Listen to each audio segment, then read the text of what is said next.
Welcome my friend. This is my new video for the Anode bed installation, deep Anode bed installation.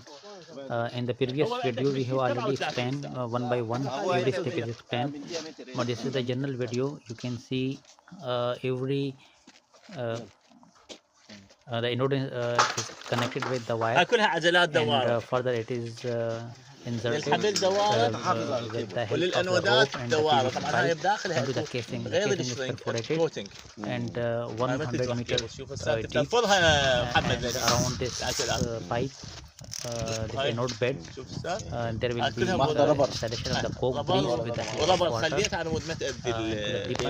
and after that the water will be drained out through the top drain pipe like this. So if you have some comments, any type of assistance, type of explanation, please comment in the chat box.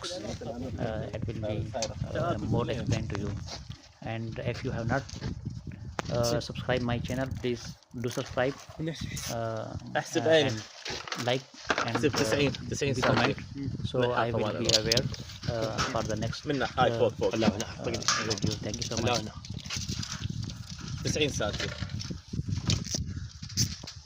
You can see that the technician is carrying every pipe, every line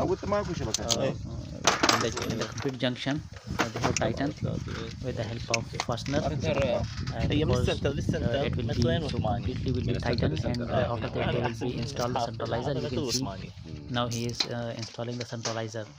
The centralizer is the main part which keep all the wires, all the nodes in the center of the casing, so it is prevent from damage. And you can see the red color, that is rope by which they can control the lowering down of the all these node connection. Thank you so much for watching the video, and please, subscribe my channel. Thank you so much.